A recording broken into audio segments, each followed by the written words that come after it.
Good evening, everybody. Happy Tuesday. Hope you guys are having a great one. Kip here, your whiskey tour guide. And as it is Tuesday evening, it is time for our toast to history.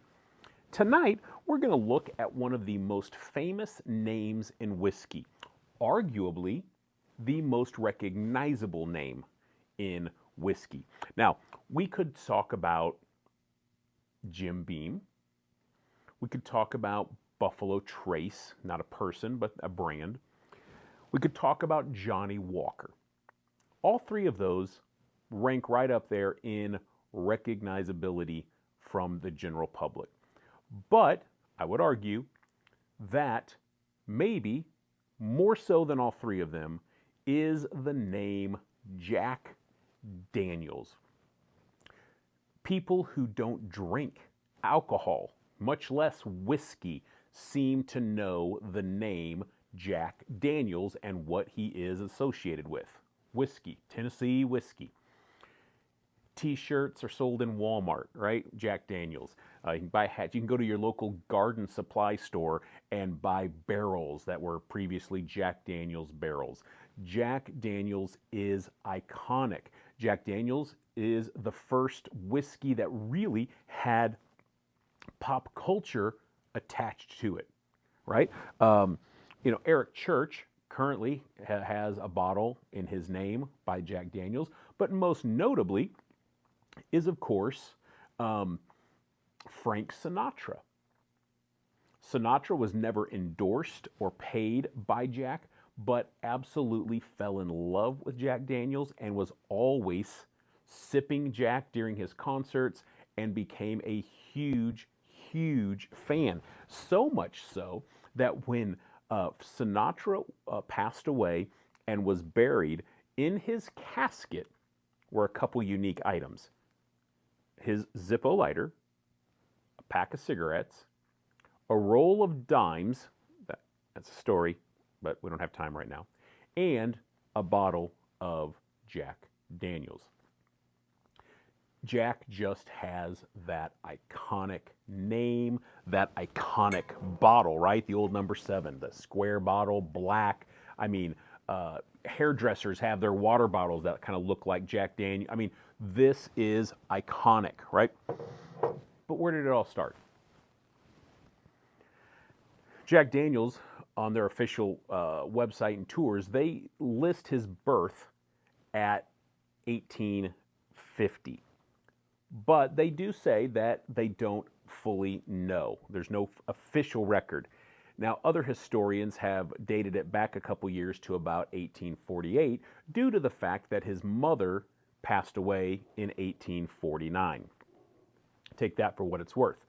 Now, mother was, and his dad parented, I think it was 12 kids. Went through some rough times. Dad remarried. Jack did not get along with the stepmother and left home and was technically orphaned. Now, I understand he left, but we're going to use the term orphaned at the young age of 15. Jack was, and Jack, he at that time, he went by his given name, which was Jasper Newton Daniels. Jasper was taken in by a local Lutheran minister named Daniel Call. Now, the Reverend Call was not only a minister, but also a moonshiner.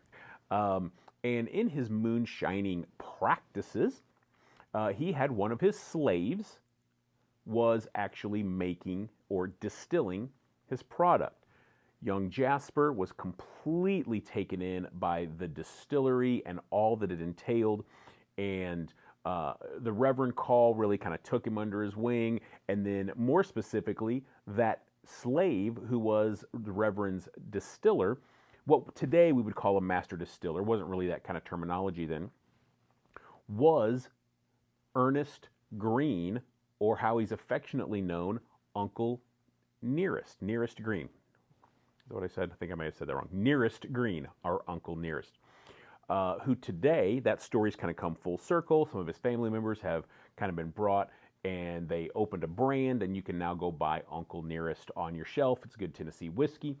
But Nearest is credited with that Lincoln County process, right? That what Tennessee whiskey is known for, that charcoal filtering.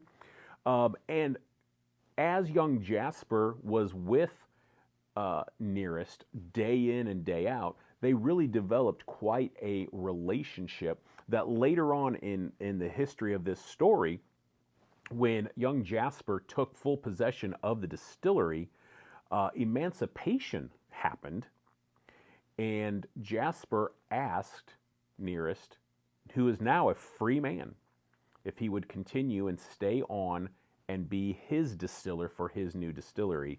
And of course, Nearest did, as a free man, continued now to become, again, what we would classify as a master distiller for Jack Daniels, the brand that he named the distillery, because that's what all of his friends called him, was young Jack, as opposed to his Jasper given name.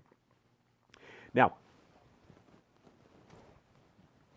in about 1866, Jack actually became a full partner with the Reverend Call at the Call Farm, and then in 1875, he got a huge inheritance and bought out the Reverend Call. Now, part of the reason is that the good Reverend, his wife and his congregation, even though he'd been doing this for several years, doing the church life and the distilling moonshining life, they finally had come to a point where they gave him an ultimatum.